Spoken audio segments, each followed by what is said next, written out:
not live on the live stream. You say going on the list. Good evening, lady and gentlemen, to this last full council meeting 2022. Before we start, I'll read out this. Please note that this meeting is being recorded by the Town Council and web live streamed on YouTube.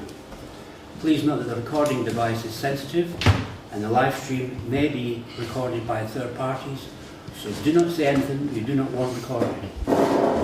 If necessary, I will direct all recording in the room and the live stream to be stopped, but generally I want to avoid doing that, so we normally record everything except any item taken in closed session. Members of the public may also make their own recordings but must follow our rules for doing so, including stopping recording when requested.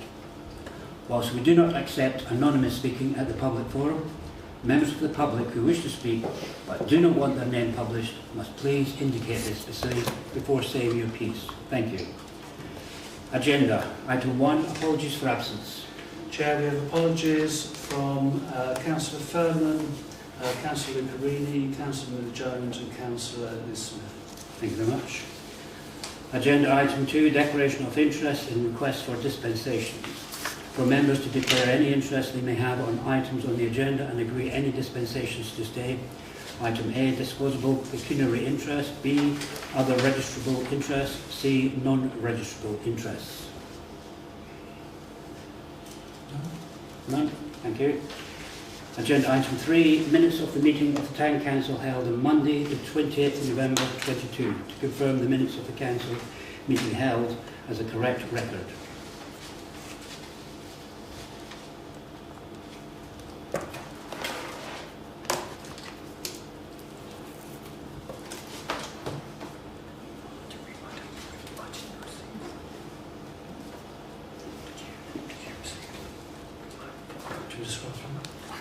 Please.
Thank you.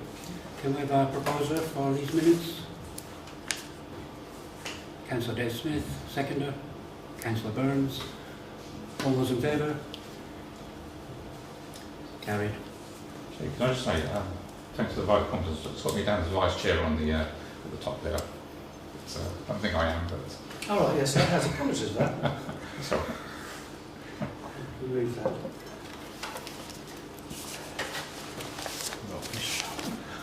Use the motor.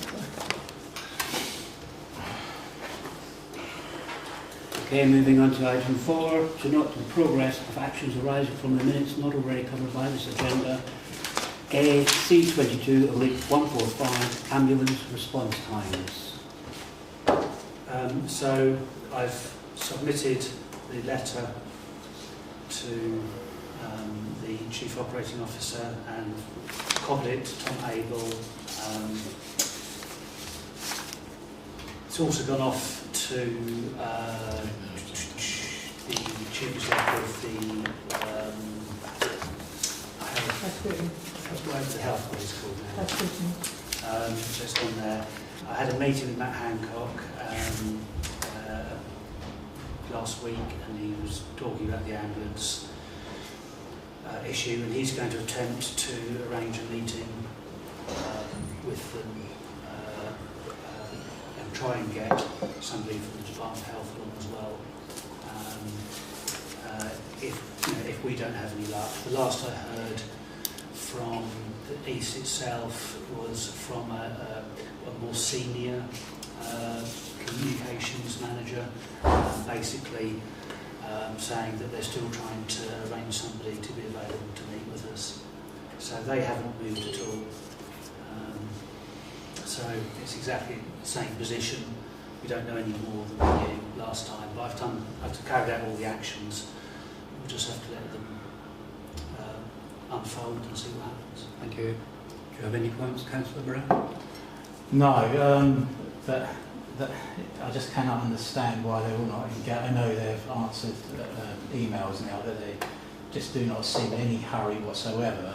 For a town of 30,000 people, you know, you would expect they would have the decency to respond, you know, a lot quicker. I mean, this isn't since, you know, I myself have been trying since last January. You know, it's absolutely terrible, but we'll hopefully hear from them soon. It'll be an interesting meeting. Because they seem to be at total odds to what we know on the ground. Yeah.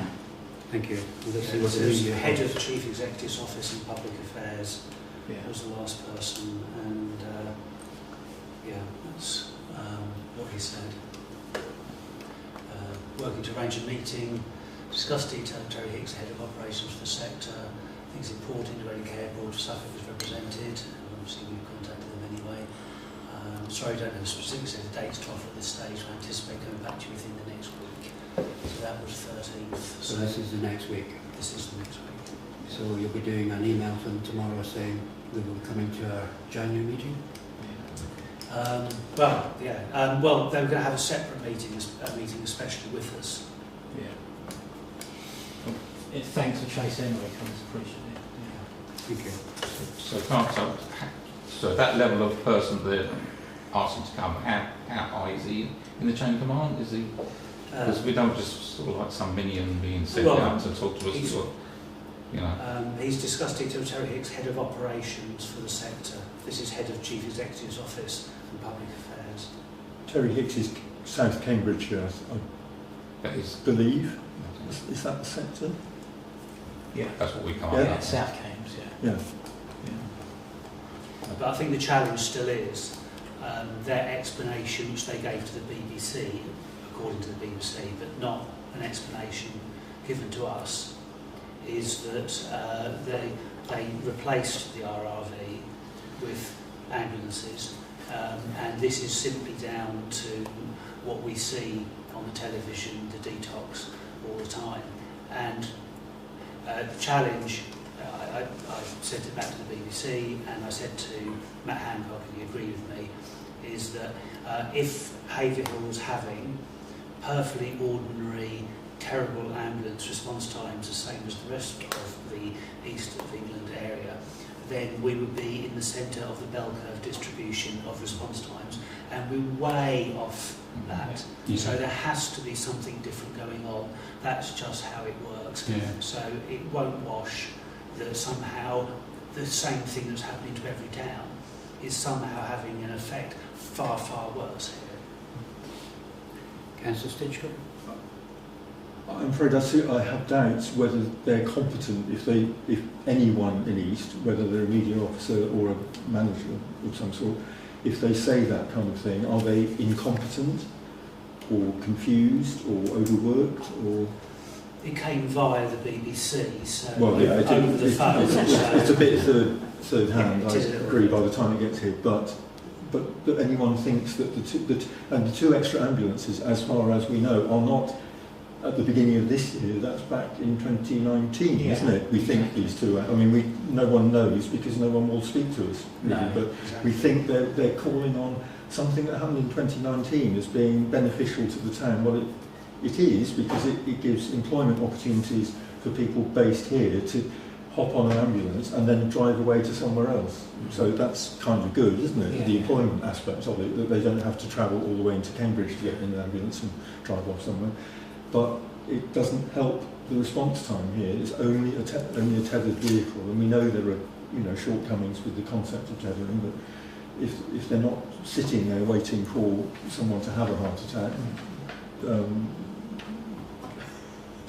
it's not helping us, is it? So there's some serious either deliberate distraction, smoke screening being thrown up, or some incompetence that people don't even understand what we're talking about.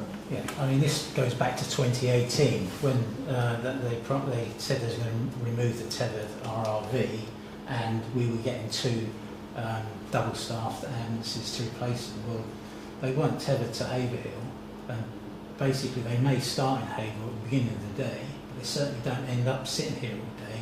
They go to, and as they've admitted themselves, most of the ambulances that come from Haverhill come from the ambulance station in Cambridge. They could say that we had 20 Haverhill ambulances. They're not tethered.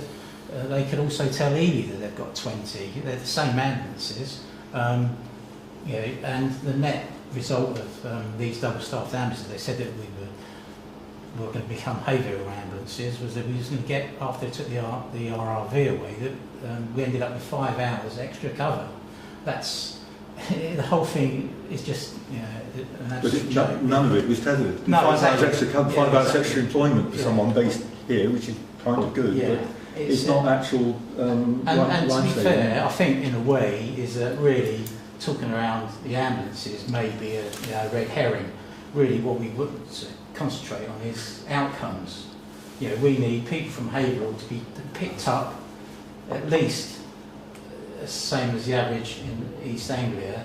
In fact, really, we need people in Haverhill to be picked up sooner because we're a half hour away from the hospital. So all the stuff they've been saying is, I'm really looking forward to them coming over. But thanks anyway, Colin, for pushing it. It's worth saying that the Health Secretary is MP for the Wisbech area, etc., and has issues exactly the same for the St Edmunds Trust. Okay, if we can park that one until next year, hopefully beginning of next year. Moving on to agenda item 5, 5A. Moving on to agenda item 5, 5A, police report. I'm guessing there's none, and we haven't obviously had the nominated councillors meeting with the police yet. Yeah, apologies, I left that over from the last meeting. Didn't meet, wasn't supposed to be there. But I've gone back with the details of the nominated councillors and asked for some dates. I expect they'll come through in the new year. Can you remind us who the nominated councillors are? Councillor Brown, Councillor Handon and Councillor Burns. No, not me. Oh, you, sorry, sorry, absolutely, yes. Yeah, it's in the minutes, isn't it? Thank you. Okay, moving on to 5B, county councillors' reports. We've obviously had Councillor Mason's lengthy report today, earlier today. Do you want to add anything to that, Councillor Mason? I do. The gritting policy, the application process, is that Suffolk County Council have is inadequate and is problematic. Residents don't necessarily understand the distinction between town councils, district and county. And I think we've all probably been disturbed witnessing people fall down and how treacherous it has been. I would welcome a policy statement from the town council as to where we stand or what are we willing to engage with. I think going forward, I'm more than happy as a county councillor to challenge highways and take this back to Ipswich to see if we can get this policy reviewed. But I think in the short term, the policy is as it is. What is not possible for us to do, what is possible for us to, reasonably possible for us to do within that guidance. Persimmon have gifted me the residents 2 grit bins on request. But technically we can't place those without an application process just to confirm from highways that they're happy for that location. Now I'm willing to give up time on a Thursday to sit with whoever so that we can look at some possible locations. but I think we need to separate the possible different areas of town as to what is doable. There are some streets on the Boyton Hall estate that I'm concerned about, which have a high gradient and would qualify. And the naming of individuals is a task that I would be willing to do. But I think that aside, having no statement or no policy leaves a vacuum where residents feel a little bit unsupported. It just leaves me feeling a little bit uncomfortable that the last fortnight has really raised a gap in policy. And you know, I'm not necessarily backing that we lay it all on Suffolk County Council. Is there anything reasonably that we can do in terms of the process that it currently stands in some circumstances to try and improve the situation? I think that's the question. Over to you.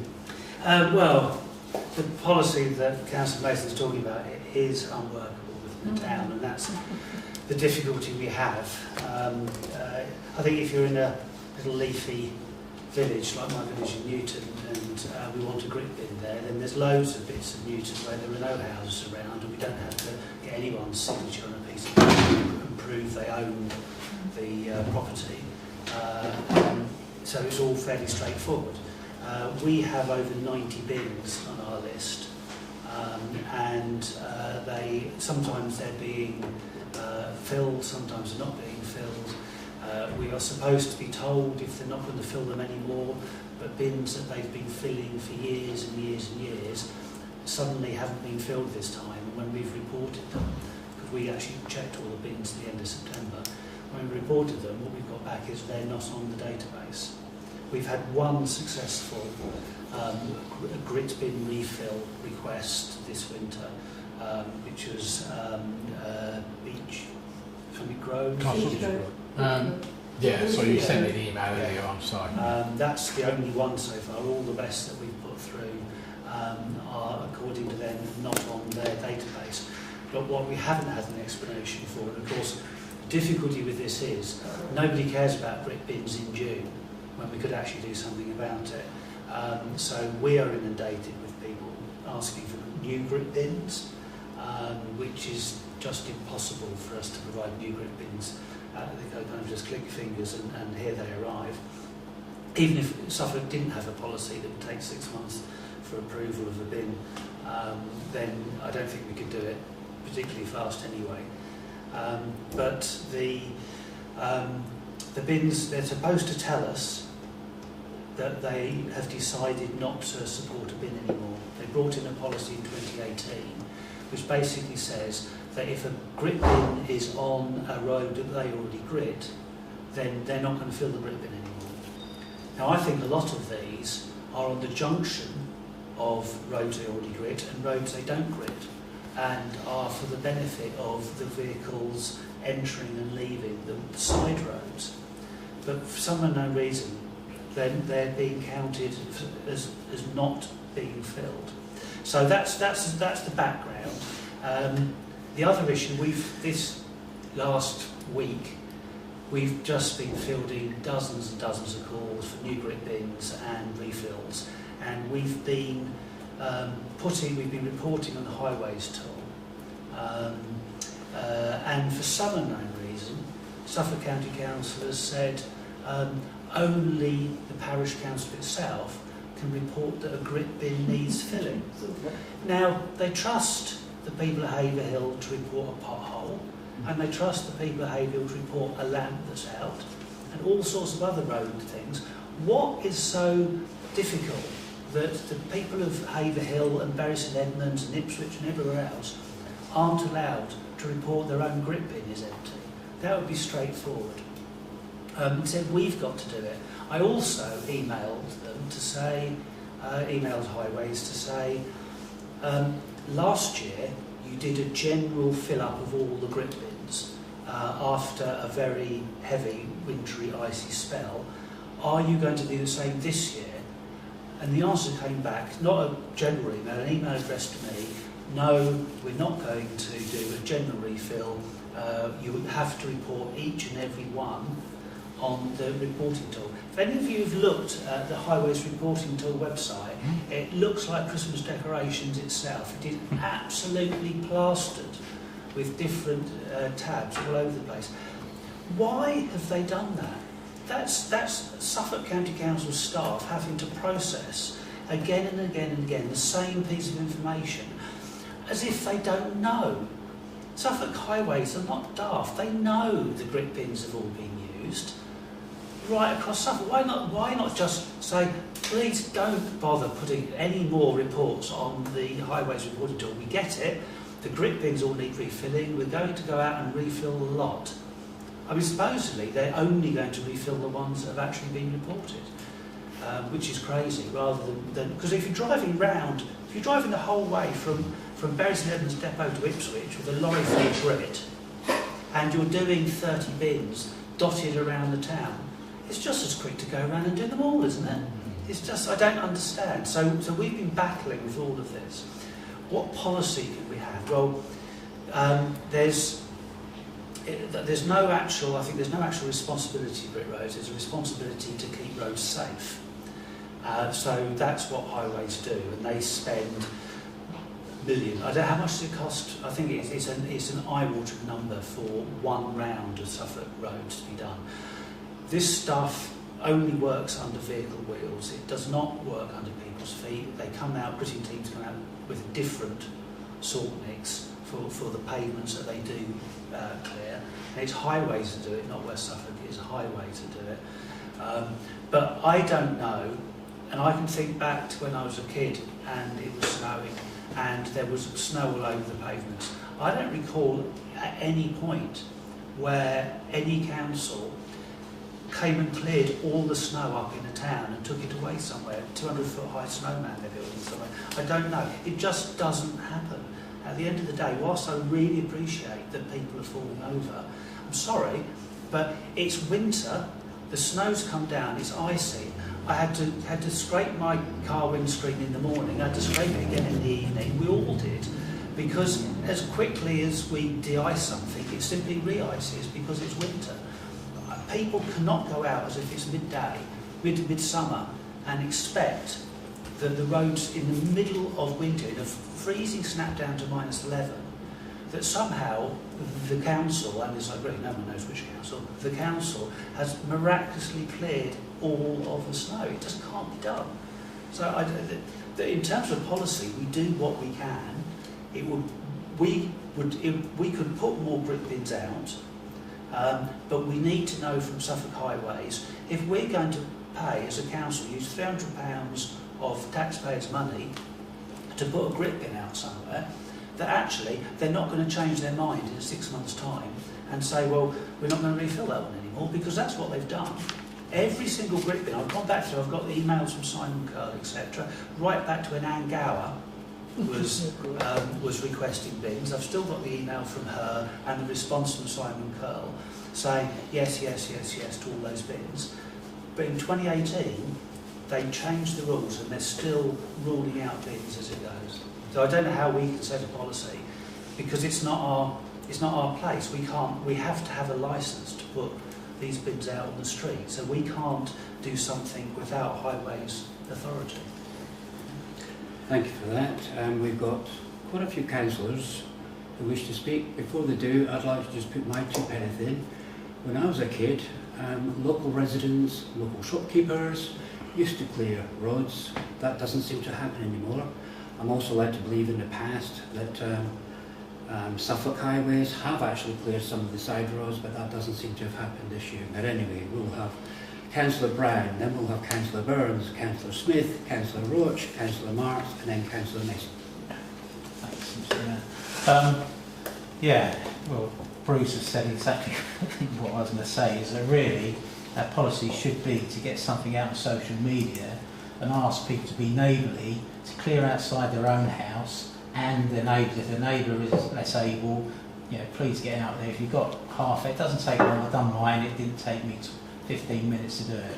And that's the exact key to it. It's around being a good neighbour, looking after your friends and neighbours and do all you can to help. I think that's something we should promote, and it did used to happen. I can remember it as a kid when it did used to snow. All the dads would get out and shovel the snow away, and that was it. Thank you. Chair, sorry if I could just say, because it goes other people, other councillors want to say the same thing. I think it's Rule 17 of the gritting policy. If anyone is caught gritting stuff that they're not supposed to grit, then the bin will not be refilled. So if anyone goes out and starts clearing neighbours' driveways, pathways, anything for little old ladies who can't get down their path, anything like that anymore, in return, and I argued this at a meeting with Mary Evans and the guy who was Director of Highways at the time, Mark Stevens. I think it's perfectly reasonable if we, as local authorities, expect members of the public to chuck some grit on the road to help out on corners, etc. If the fee for doing that is a couple of shovelfuls of grit or salt, however ineffective it might be, it'll help a little bit, on some old lady's pathway, why are we telling people who want to be good neighbours that if you sort the wrong bit, you'll take the grit bin away? Yeah. I said that to them, they wouldn't have it. Well, the good thing is you're never going to see anyone from Southwark Highways anywhere near there with them grit bins in the middle of winter. So that's, and you're right, kind of 100% agree with you. But I'll just say to people, let's just put it out there. As soon as it starts snowing, please help your neighbours out. Just spend 10 minutes, go out with a shovel and clear the path. It doesn't only take 10 minutes. Okay, moving on, Councillor Burns. Yeah, I mean, this is all, this is not new stuff. This is the HMOC being not fit for purpose, the highways reporting tool not being fit for purpose. How many times have they been told this? Even in cabinet meetings, I've actually made formal complaints about it, and they still won't do anything. In terms of, I was a little bit astounded. I was downtown early on Saturday morning. Is that shops that, let's say, I'll name it because several people fell over outside Boots the Opticians. It was an ice rink, but it was only a small bit. A lot of it had been melted away and things. You're thinking, why don't the shops go out? They see people falling over. Actually get out there with a shovel. You don't need to worry about grit. I mean, the old days, we used to go out with shovels and just don't, you might go and buy some salt or whatever from, whoever it is, but I think a lot of it is self-help. I've had loads of comments. I haven't reported all of them. I didn't want to deluge Colin and Vicky because they were already under pressure anyway. Beaumont Court was the one that you had a response to, the one you sent me earlier on. Also, but we got the problem with West Suffolk as well. West Suffolk have a policy, they will not grit their own places. So down the side of this arts centre, on Monday, I think it was, Tuesday, I had 5 people fall over, reported to me by the landlord of the pub opposite.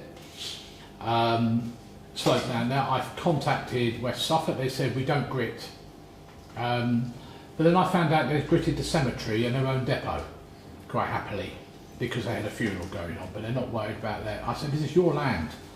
I understand, it's all to do with the liability and everything. And I understand that. But sorry, can I just say, they gritted the car park twice. We called them and asked them to actually check on CCTV that they'd been there the first time, but they came back and re-gritted the car park. And there was no effect. They use a third-party contractor. They don't use their own people who comes round in the early hours of the morning. But he was not doing the steps on the slope from the car park down to the high street.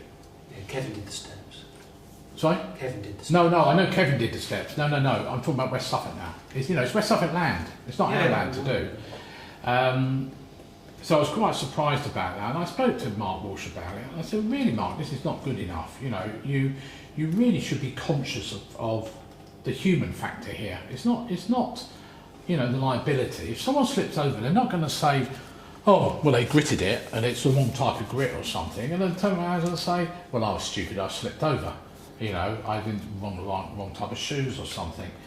I think it's scandalous that, you know, the database of grit bins, as you rightly say, we've got 90 plus grit bins which have cost a lot of money over the years, some of which have been damaged, some are used as rubbish bins, we all know that.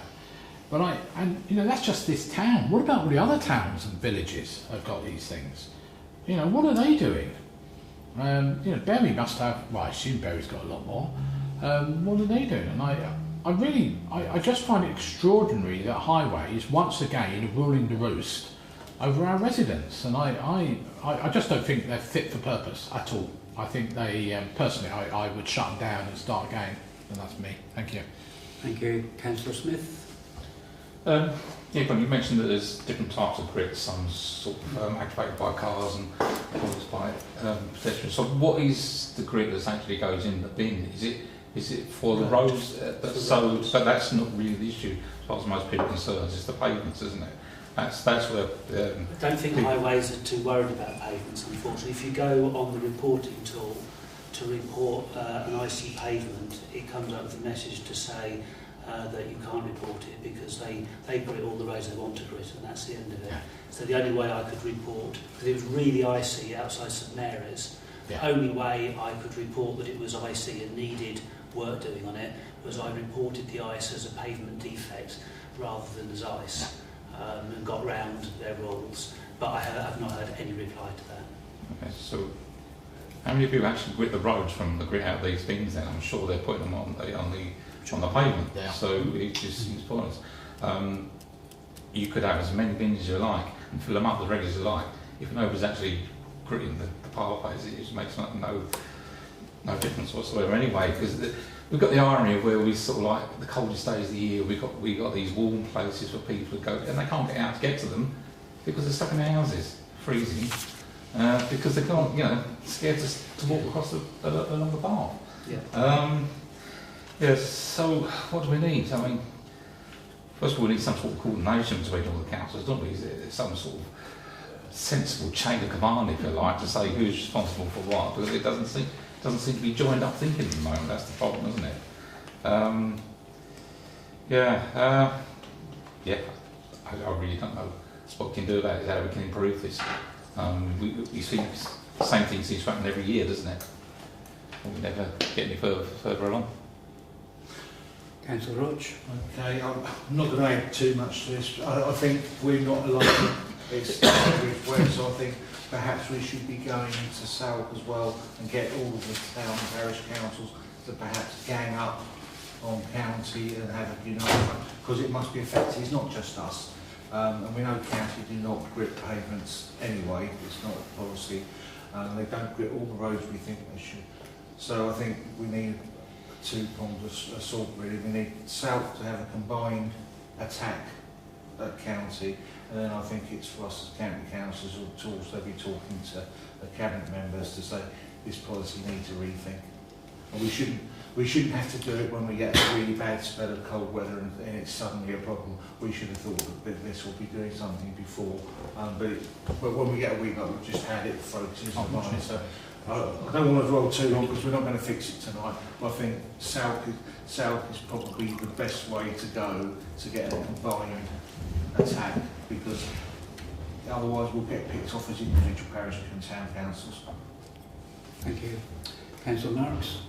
Yeah, just really want to focus on the unadopted roads, because people have asked for grit bins in areas where people live, the roads haven't been adopted, and when I go back to them and say, I'm really sorry, but you don't have a profile because you haven't got adopted roads, they say, well, where have we got street lights that we pay for and looked after by the council? So if we've got street lights in them, surely they're adopted. And I have to say, it seems a reasonable argument.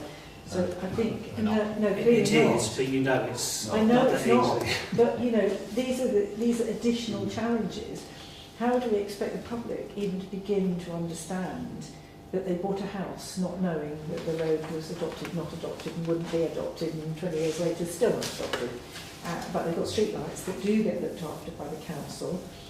and the bin lorries go up there to empty their bins. So we've got all these mismatches, Colin, that just don't add up, do they? Absolutely, if you can respond to that. Yeah, absolutely. It's not for the public to have to understand this crazy system. We struggle to understand it, so it's just simply not fair. And the bit you said about people have to know whether they own their houses or not. If they don't own it, they've got to go to the landlord. Well, that chucks a curveball in for Well, absolutely. I don't know why, but I don't think there was a lot of thought gone into those rules in the first place. But yeah, there needs to be some form of joined up thinking, a new approach to how these things are done. So, you know, if it was a matter that there was some grant given by the county council for us to then decide where the grit bins should be, which ones we want filled. I mean, I know that we can pay ourselves to have grit bins filled that they won't fill, but that's a huge cost to the local taxpayers who've already paid for road gritting. Yeah, no, absolutely, Colin. I mean, it's the whole situation is absurd, as we said before. Just on that, I did put a note out today because I seem to remember there is a strange risk element. If you don't treat the roads, then it's down to public risk. They know they haven't been treated, and if they fall over, then it's their risk. But if you treat them, there's an expectation that they are relatively safe, and then if you fall over, you can sue. I'm not wrong. Well, this is kind of you're not wrong. Although just for absolute clarity, there is an expectation placed on people, so that if Fred Bloggs decided, as Councillor Brown was talking about, to go out and help his neighbour and got a shovel, shoveled a bit of snow, chucked some salt down, and the neighbour came out and fell over and sued Fred, the courts would say, well, Fred was just doing it as your neighbour. Fred isn't a qualified person, doesn't work for the council, hasn't been shown how to do it. The Samaritans Act would kick in. Yeah. Okay. Yeah. So in other words, just for others, the punchline really is, as a council, we would have a higher level of expectation upon us that we would do a competent job. So as long as we always did a competent job, then that'd be fine. Now the county council will allow us to recruit snow wardens and train snow wardens, and then the county council will cover their work on in terms of utilising the grit. Because those snow wardens will be told not to grit bits they're not supposed to grit, and they will be covered by highways insurance. Thank you. Councillor Mason. I'd just like to come back to something you mentioned right at the beginning, and that's a disparity between databases. Is that something that we can work with county to resolve so that both databases can match up? Because I think that's going to be quite important going forward. Yeah, although, well, first things first, as soon as it started coming back saying this location on our database, I was straight in with, please send me a copy of your database, because clearly we need to understand which of our bins are. And to be fair to them, it took 3 or 4 days, given the weather. I think, you know, highways, that's quite reasonable. They sent me through the list, and I've cross-referenced that list already, so I can see exactly which bins are not on their database. So what we've been doing, where people were reporting bins that were not on their database, we were telling people, we will report it, but we have to tell you, for some unknown reason, this bin is no longer on Highways database, so I'm not confident we're going to get it filled. When highways have, you know, this weather's passed and probably sort of in February, March, April time, I think it's reasonable we should be able to get an explanation from highways as to why these bins that were on the list last year are no longer on the list this year, so that we can actually confirm which grit bins are okay. If there are grit bins, and I have to say that my predecessor was accused by highways of putting bins absolutely everywhere. I've got an email from Simon Curley, who remembers area highways manager, saying that to Councillor Gower that he thinks Haverhill has reached a point where there's enough bins in Haverhill. So there were a huge number of bins put out. I'm not surprised that they're, because any bin, if there's bins within 200 metres, you're not going to get another grit bin. And there's clearly, there are bins that you can see from each other. They're far too close together. So on highways current rules, if you put aside whether you like those rules, but on their current rules, it's clear that some of our bins don't qualify. And if we think actually in some of those cases they've got a point, then we know they're not going to refill them. What we can do, of course, is agree new locations where we would like them in new places. And if they agree that, we can shift the bins around so we don't have important public resource sitting on the side of the road getting vandalised that nobody's going to fill with grip. Thank you, Councillor Mason. Sorry, Councillor Hanlon, and then finally Councillor Smith. Quick look. Yeah, We've got to wrap this up, I think, and then finally Councillor Brown. yeah. This is very important. 2 points I'm going to make. What we've all forgotten is the fact that the National Health Service is really being hit with this. I was in West Suffolk Hospital, A&E last night. Well, yesterday afternoon through to this morning, the early hours of this morning. 9.5 hour wait we had. But there was people in there that were suffering really badly. Broken arms in plaster, bad backs, I suppose through slipping, crying and what have you. It was awful. It was absolutely awful. Very upsetting. But that's the sort of thing that's happening through when we get, and especially last night, because, I don't know if you know, it rained and it all froze. So it was really bad on pathways. And that was early afternoon, late afternoon. So that's when it was really bad. And that's when, literally, we were sitting there, first of all, waiting. It's pretty crowded, but you should have seen it was absolutely packed by the time we got to the evening. Absolutely packed with people. So it was really awful, and that was the thing with what's happening with the ice when it's about. It's really bad. And another thing, really, what we've got to remember, Suffolk County Council has suffered £100 million cut over the last 12 years. And that has got to have an effect on whether we get bins filled up or not. Because you've got to think that that is costly for them, as Colin said earlier. So that is the thing we're fighting against, is a lot of money has been cut from Suffolk County Council's finances. Thank you. Councillor Smith. Just quick one. You mentioned that Suffolk County Council weren't aware of some of the locations, some of these things. A few years back, we did a quick inventory, if you like, of brick bins around the Clements area. It was found that some had been moved into different places. Could it be that reasons Suffolk County Council didn't know whether they were there is because they'd been moved from somewhere else? Well, the grip bin locations we look at are the ones that are approved. So if the grip bins are somewhere else, we wouldn't have gone to see them anyway because we wouldn't know where they were. But we know that some have been moved.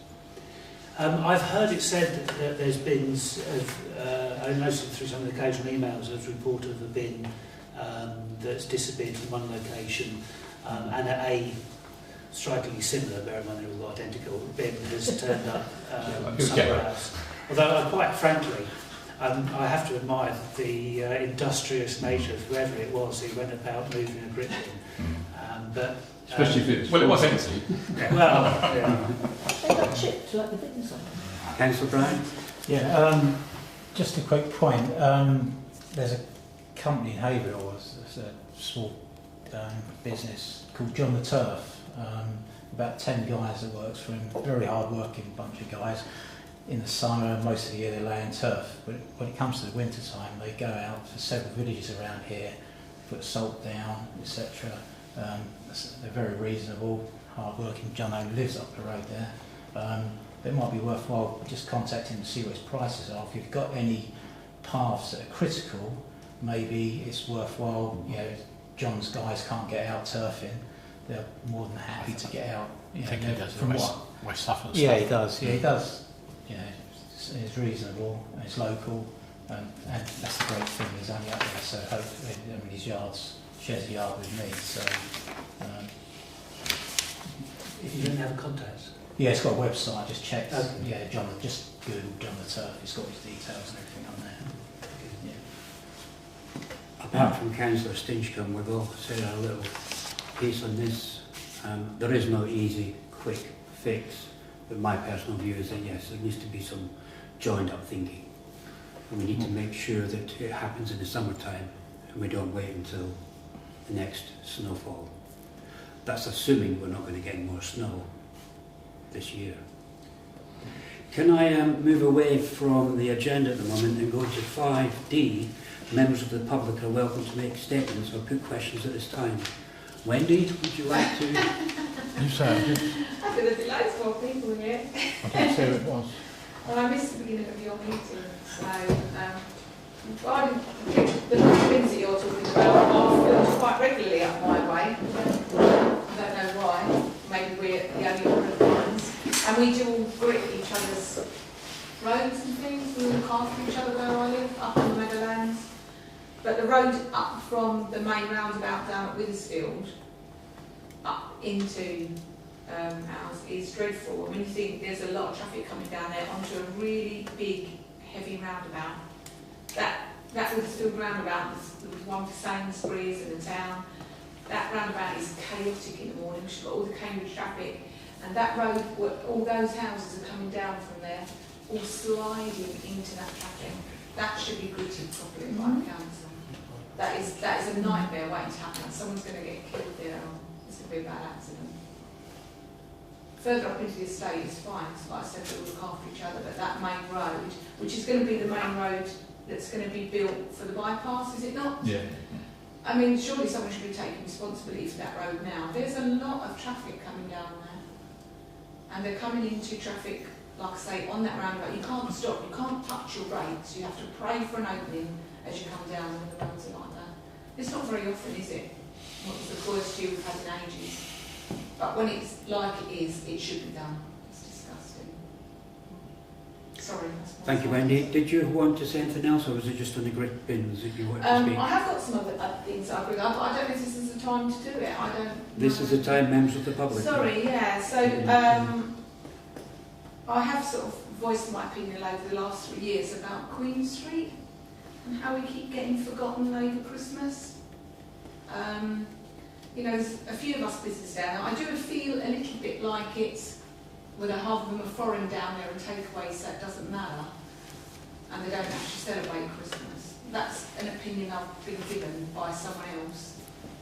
And that annoys me in itself. But Queen Square this year had all lights and Santa's grotto and that, which I believe they all put to with themselves. No one asked them wanted to join in. That's a different thing altogether, nothing to do with the council.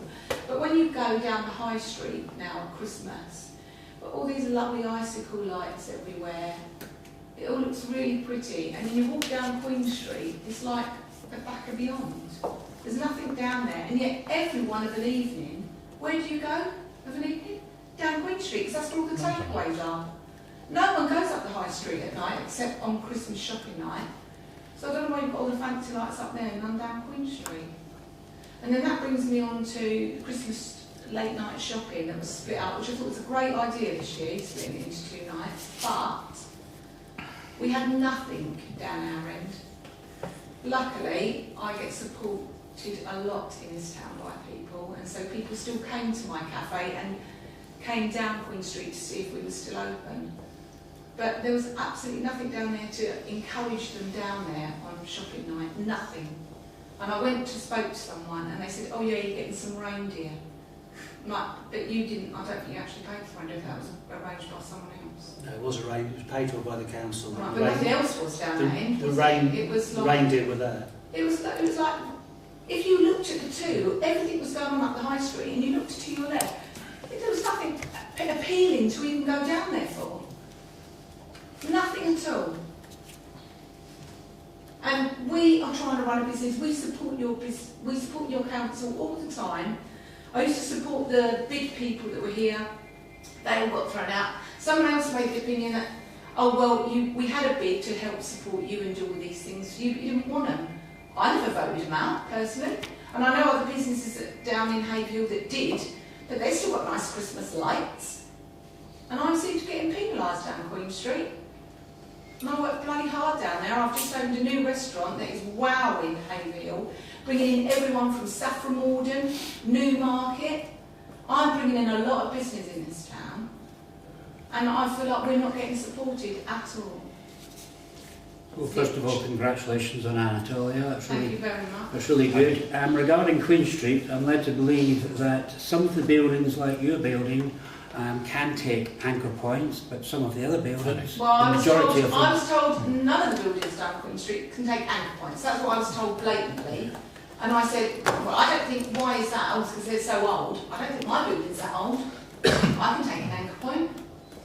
Can you clear this up, please? There are quite a lot of buildings down there. I don't think I certainly not in my shot said every single building, but there are quite a lot of buildings that were looked at and are not capable of taking the weight of the But there are others that are. There are some that are. Right. We do have to have power from somewhere, so there needs to be agreement from the businesses to provide the power, which happens down the rest of the high street. It's a matter then of the council agreeing the additional funding to extend the contract, which was originally, we asked for tenders to include Queen Street, but that's where certainly we got back that they weren't going to be able to put lights up there on the building, so that part was stripped out from the tender. We have decorations on street lights down Queen Street, although two of the street lights in Queen Street, we've been told by Suffolk Highways, and we don't understand why, are not able to take the weight of the Christmas decorations. We haven't had. And the lights on the lamps, two of them weren't working this year either, so they weren't all lit up either.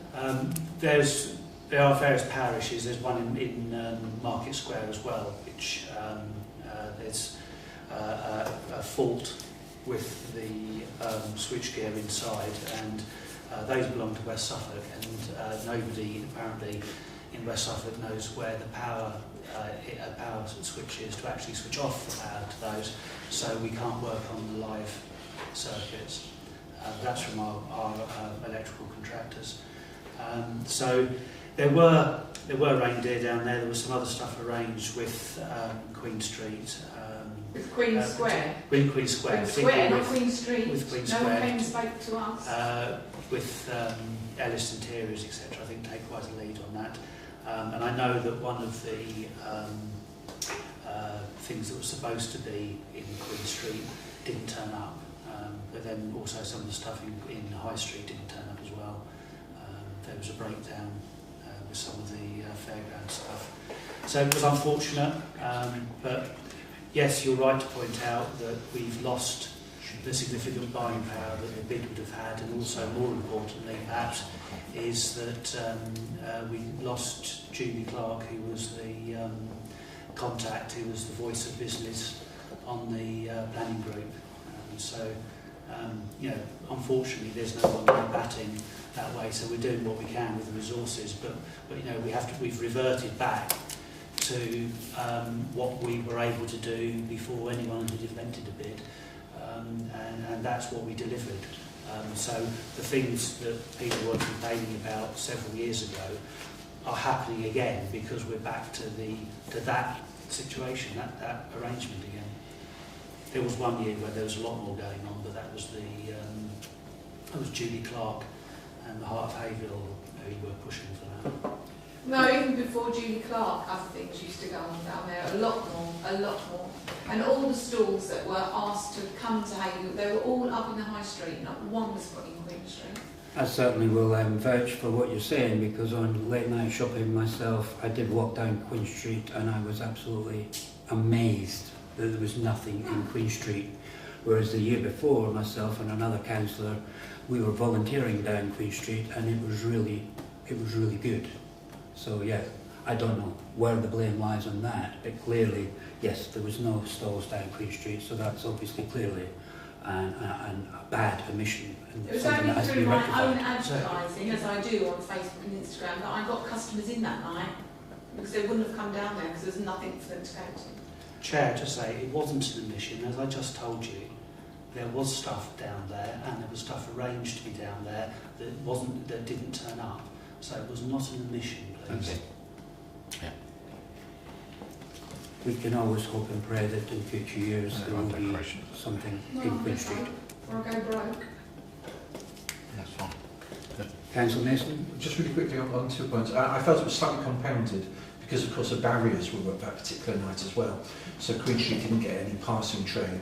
Yeah. So not only was there not, in terms of vehicles going down that road, so their usual passing trade. Not having any lights and losing the passing trade, I can understand why some businesses might feel slightly hard done by. What would be nice is if the council could have an action point going further, some sort of working party to see what might be possible, in addition to what wasn't done this year, to try and improve it a little bit within the limitations of the building. So it would be nice to have an action point there. There is a community event working party. I'd be happy to get involved in that if I'm allowed to as a public person. It's a working party. There's no limit on who can join. Members of the public can join. So you can join. Yeah, I would like to. And the second point regarding the road from Meadowlands down to the Brownham roundabout, the local highways officer, community local highways officer, Matthew Fox, explained to me that a parish council can flag up a road that they think is of particular concern. He did express that when that becomes the relief road, it will become a primary route, and it will be gritted. But I've been living up this since 2006, well, hopefully, and I've had snow 4 years ago. That relief road should be built and completed during next year. So hopefully, for winter 2023. That will be gritted, and the problem is in the interim we could get more snowfalls during January and February, but the parish councils can flag up and request whether the gritting lorries can do a specific road if there's a valid concern. I'm sure county councillors can. Yeah. Councillor Burke? And as Joe said, that road will become the A143. What is now the Ratting Road will be downgraded to a probable B road. It's going to be the primary route that was decided about 4 years ago, including the signage that's going to go up there as well, to encourage lorries to go that route and then round the bypass if they need to get to the industrial estate. Thank you. Wendy, do you have anything else you'd like to add before we go back to the agenda? No, thank you. Chair, can I just add on that? Sorry, on that issue, may I just ask that perhaps one of our county councillors could actually ask them now to make that part of the primary route for gritting, so that if there's more snow, then it does get on the list for gritting, please. It is quite a, I'm the first house there, and it is quite a slope. Yeah, it is quite slow. So would one of you mind requesting? I'm happy to do that, but it would also be helpful if possibly the parish council could, if it doesn't if it comes in from a 2-mile town. Interestingly, you can't report icy roads on the highways reporting tool, as I mentioned earlier. No. But you said, Joe, you said you could add the road. I've been told that you can flag up an additional road that the council may be concerned about to be included in the gritting programme. So you're going to do that as a I would do that, an email if you can't put it on to the relevant. Just to be really clear, this is Haverhill Road we're talking about. It comes Yes. down. Yes. Yeah. Okay, Wendy, you're more than welcome to stay if you wish, but we're going to now go back to the agenda. Okay. We do. So can I just reiterate, just before you go back, so you're saying I can join that group to make sure things change for next year for Christmas? To be accurate, I said councillors could invite people. It's not. Oh, right. It's Do you invite me then, Jane?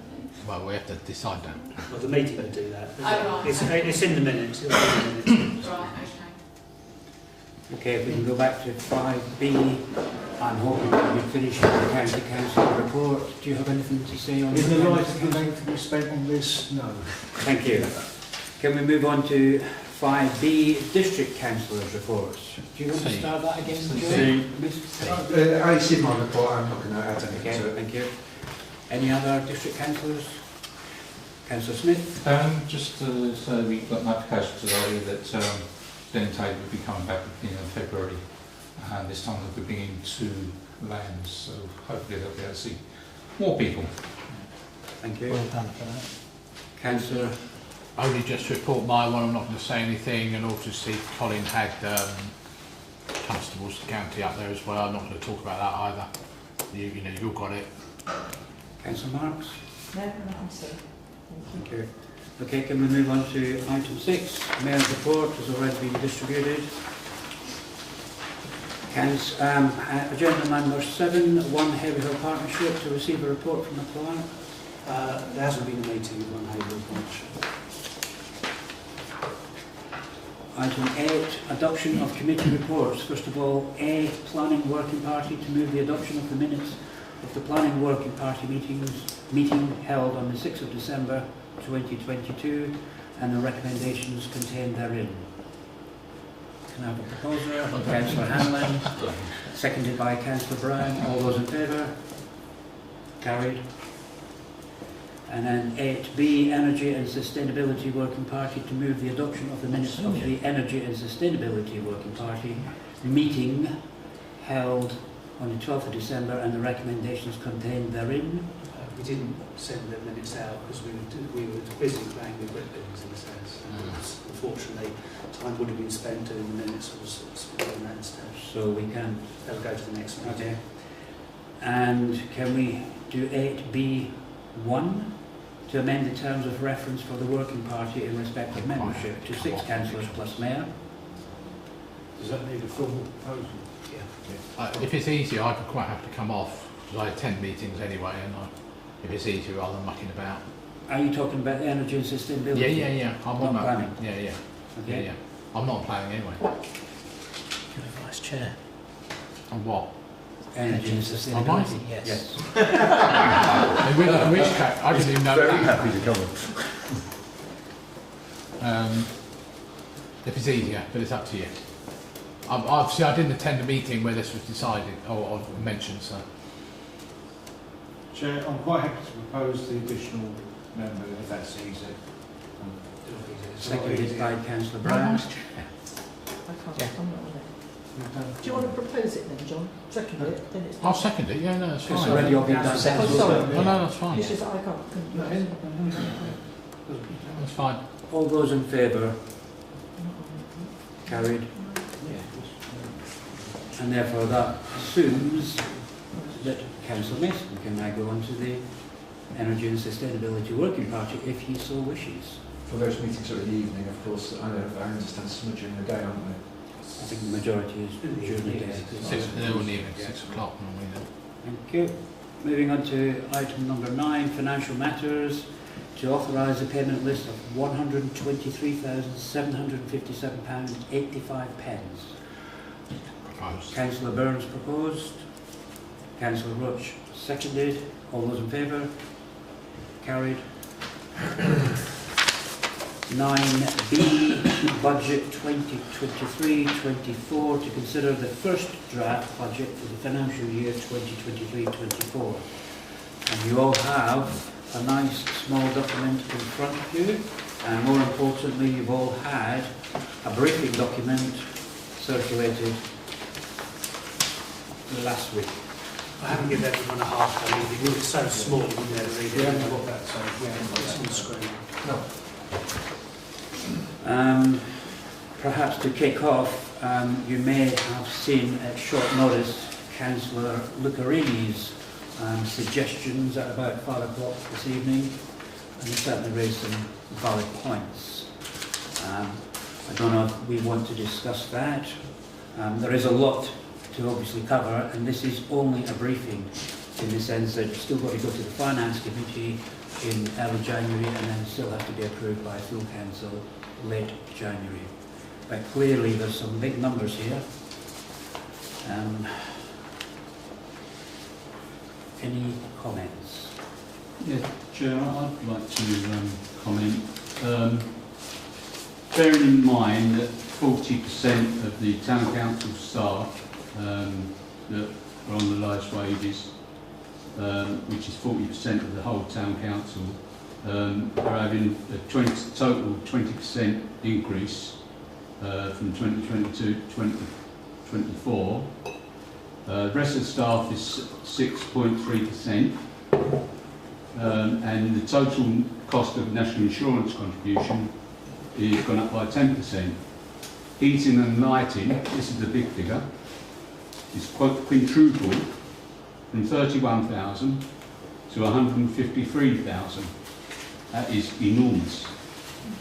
You know, there's a lot of alternatives if you want to do it that way, which is cancel all the free events, which you know, looking at it in this time of austerity still and heating bills for everyone, and it's enormous. They've got to do something. They can't just sit in their houses doing nothing.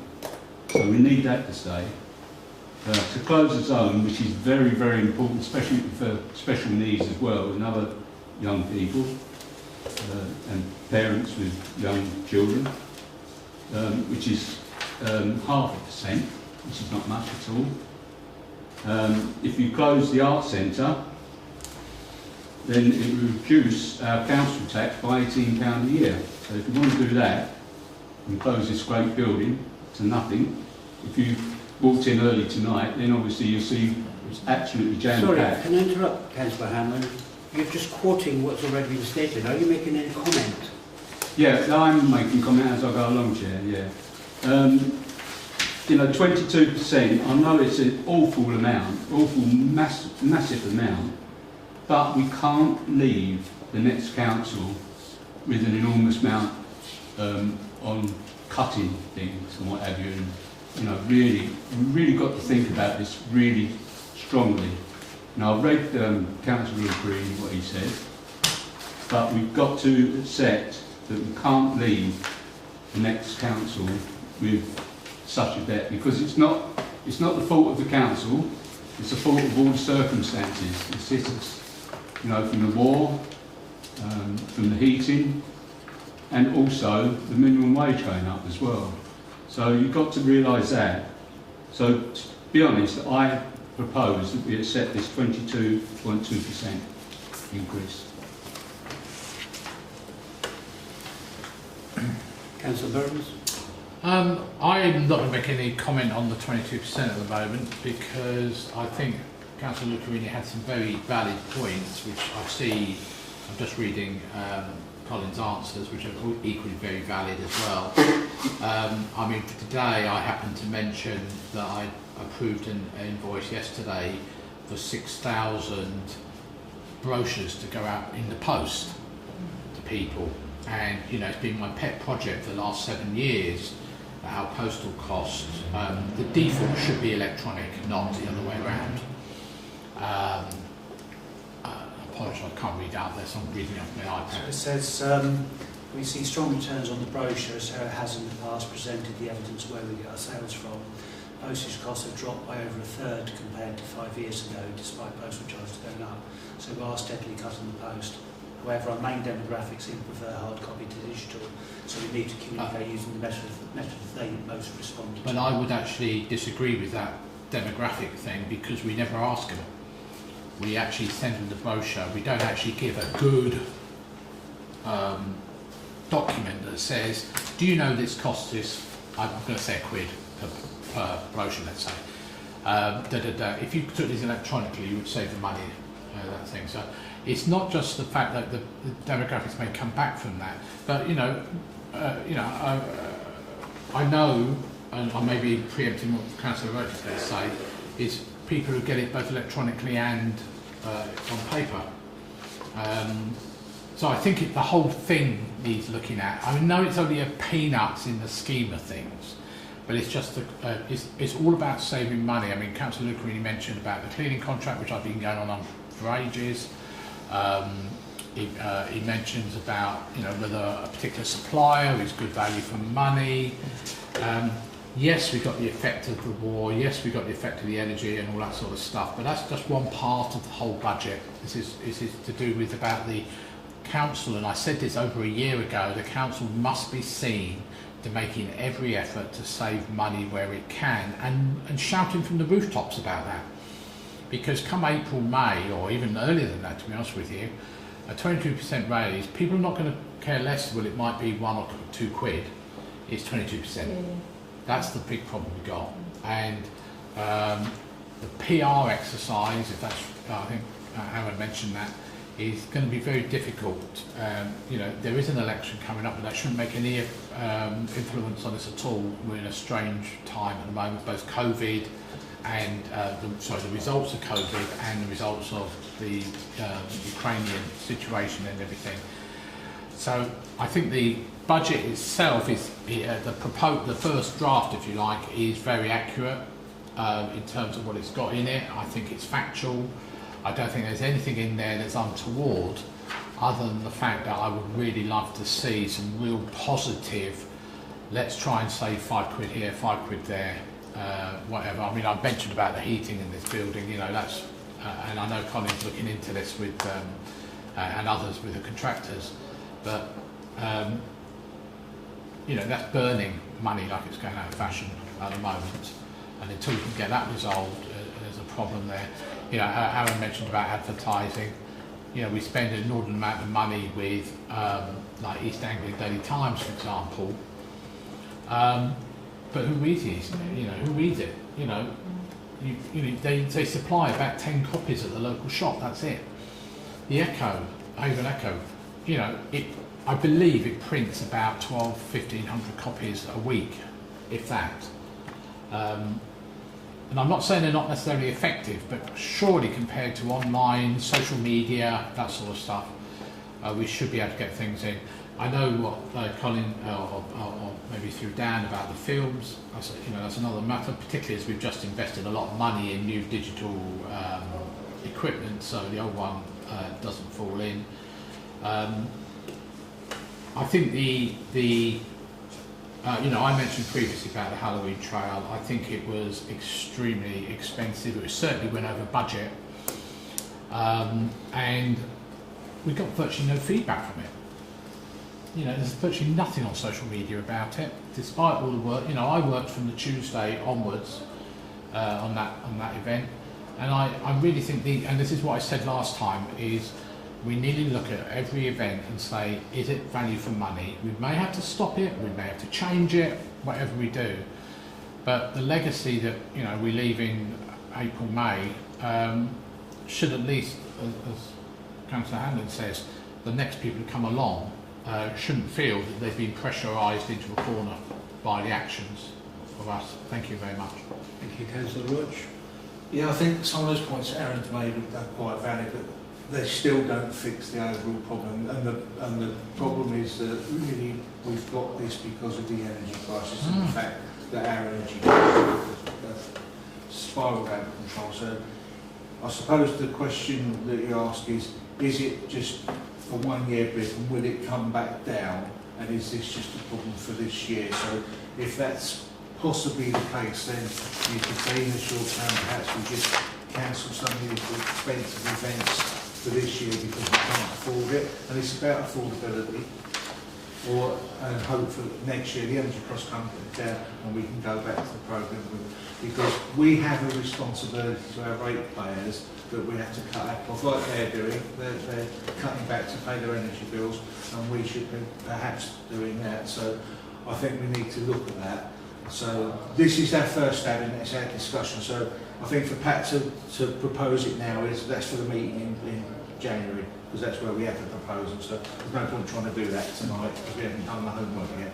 But I think we should be looking at some of the things that perhaps we could look at cutting for next year because it's perhaps a one-off because of the energy crisis, and see if it comes back. But there isn't a good answer to this, because that percentage rate is huge. You know, if it was district councils and county councils, they're not allowed to do that sort of percentage rate. It's only that parish councils can.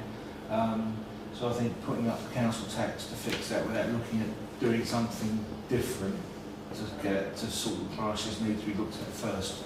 Before we move on to Councillor Brown, can you teach me how much can the district and county put?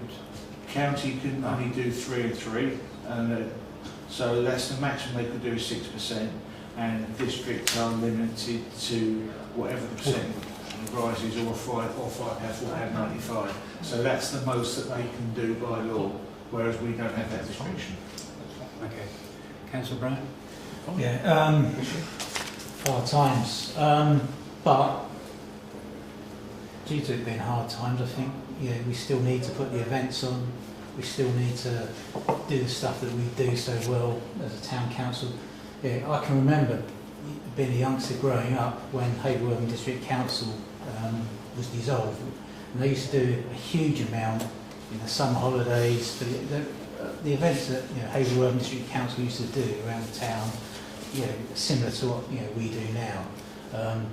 Obviously that ended in '73, and there's a gap from 1973 right the way through to the 80s when the Haverhill Town Council took over, and youngsters in the town were kicking their heels. There wasn't hardly a lot to do. West Suffolk Council paid just lip service, or St Edmundsbury just paid lip service to what went in the town, and the morale of the town, vandalism, crime, a lot of stuff went through the roof.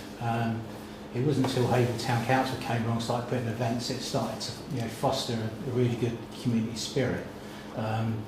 So I think during a time of financial crisis, hardship, they're going to be looking to the town council to raise the morale of the town.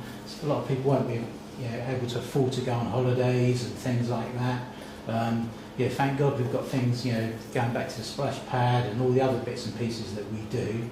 I'm a big fan of keeping things going, and I do pick up on a lot of what Aaron and John have said.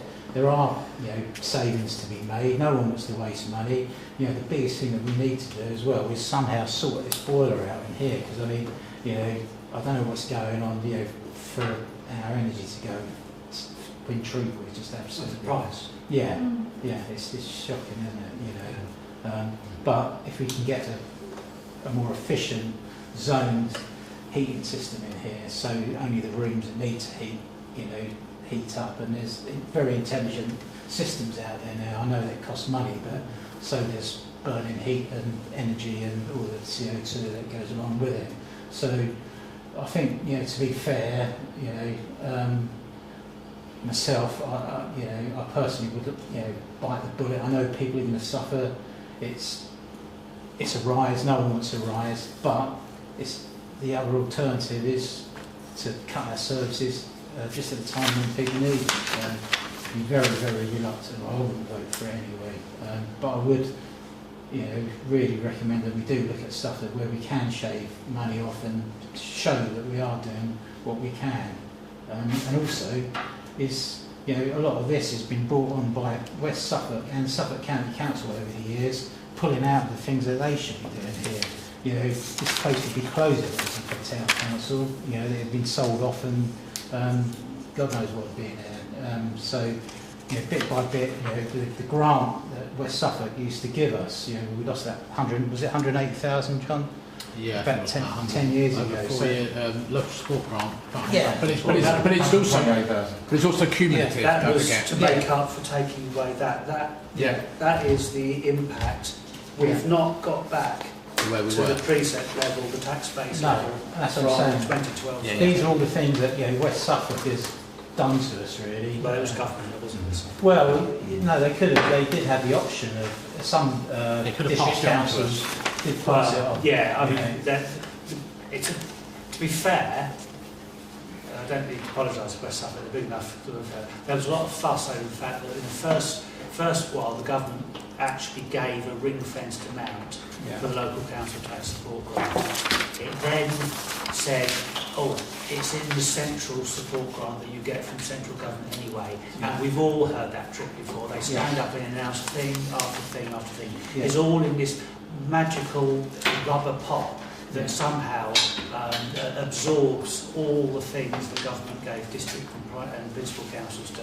But where did the money? But they can't all do that, because that pot would be much bigger if they actually stuck to it. Yeah, without all the magical tricks that they've done, it's had a huge impact on Haverhill.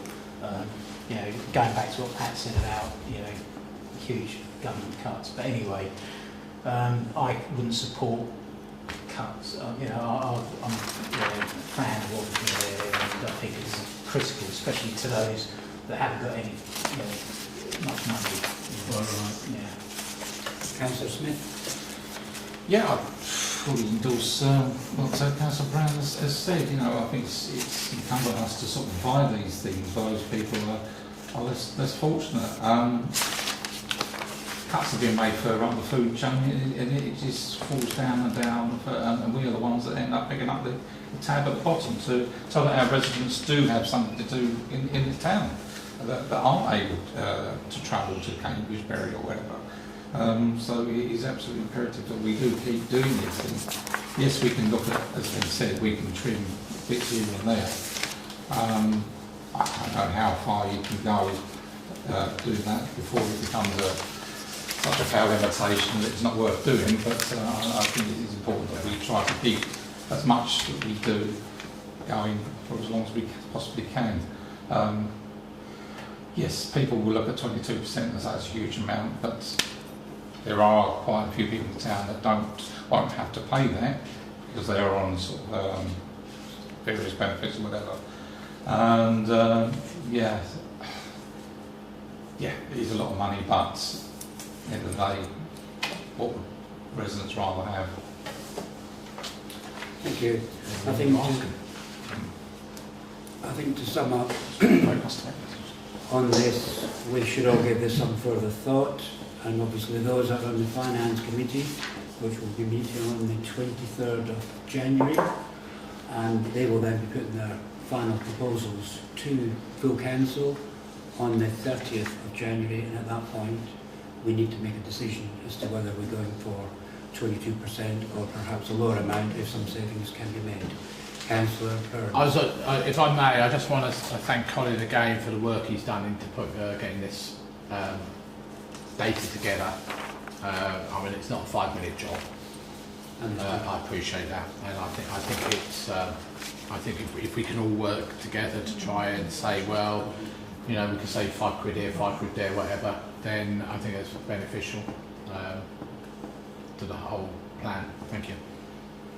Just one, please, Chair. Just one. It's just, you know, that someone mentioned about the heating in here, but we must remember that this is a warm hub, you know, for elderly people and people that can't afford heating. This part here is the warm hub. The whole building is not the warm hub. No, I fully agree. But elderly people mostly come here and use this building, the whole building. So you've got to remember that elderly people need it a bit warmer than the rest of the population. So that's the point I was trying to make. Thank you very much. Okay, moving on to item 10, to receive urgent correspondence after the agenda was published. Is there any? Item 11, actions taken under delegated powers. There's none. The date of the next meeting is Monday. It's the 30th, sorry, it's not the 23rd. Monday the 30th of January 2023. We're about to close the meeting, but we will be following on with a very quick meeting, hopefully, with the leaving on. Oh, you're leaving it on there? Oh, what, live streaming? Yeah. Okay, fine. Haverhill Community Trust. So moving on to that, you have the agenda on the screen.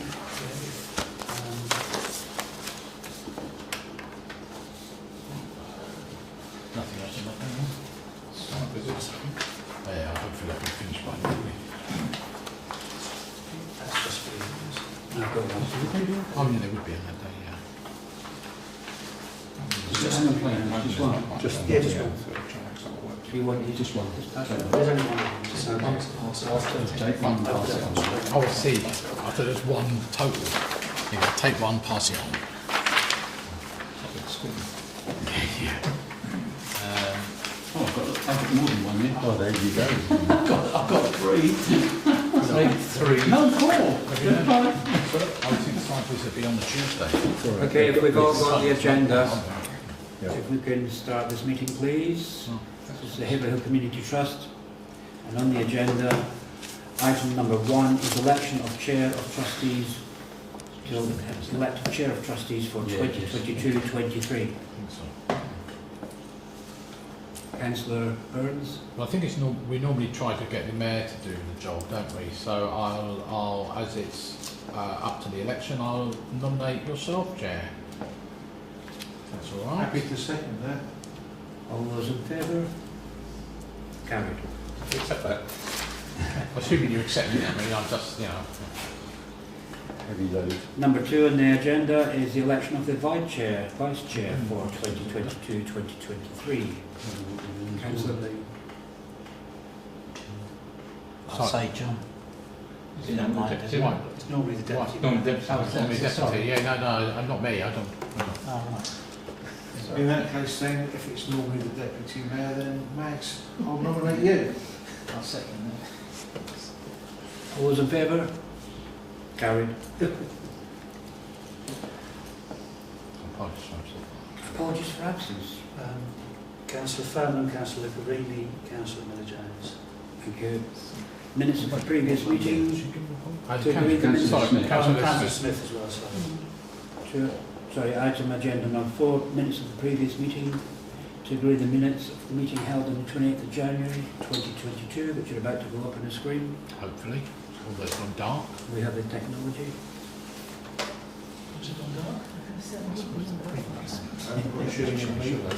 Yeah, running my meter. No, it's true. Maybe it's Portugal. Yeah.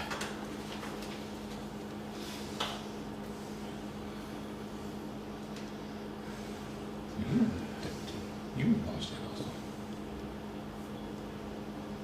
What date was that? 2020. So this was last year when Councillor Smith, so you would have chaired it Oh, yeah. and then passed it on to Councillor Smith. I just In the point same out- way that Councillor Smith is down as chair Hmm. of the agenda, and the baton's just been passed to Councillor Davison. Not bother. Just note that Councillor Burns was the Vice Chair. vice chair. So Not that I that's remember that that. old man of order, isn't it? Yeah, I can't remember that. You obviously didn't have a lot to do that No. day, so.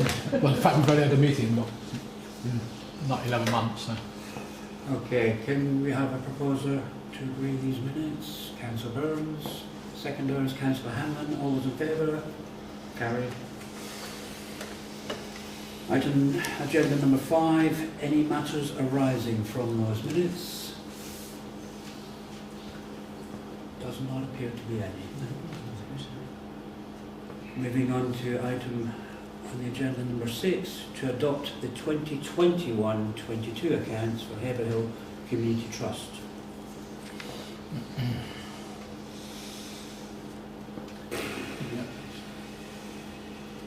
So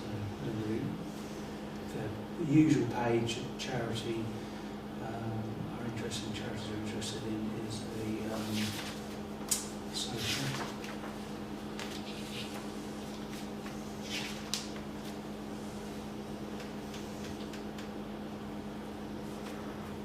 Hopefully you've all had a chance to read the online version we sent through. There's a hand up over there. Is that to propose, Councillor Burns? Yeah, yes, sorry, proposing the adoption of those 21-22 accounts. Sorry, Can I have a seconder, please? Councillor Roach. All those in favour? Carried. I was jumping the gun. Item number 7, to reappoint Lovewell Blake LLP as independent examiners for the year 2023/2024. They are incidentally the current independent examiners. Councillor Burns? Can I just ask, are you happy with Lovewell Blake? I mean, it's not a lot of choice, I have to say. Let's just say it's worked. Yeah, no, that's fine, because I know, was it then when we had problems in the past where, or am I thinking of the auditors? No, the auditors will be for the council. The one who Slightly strange one. took a long time to do anything. That was the. Okay, that's fine, so in that case I will propose we reappoint them then. Seconder, Councillor Roach. All those in favour? Carried. This meeting has closed at 20:33. Before we finish, can I just, on behalf of Town Council and myself, wish you all a very Merry Christmas, prosperous New Year, raring to go in 2023. Thank you very much. Don't say anything, that's all right. chair and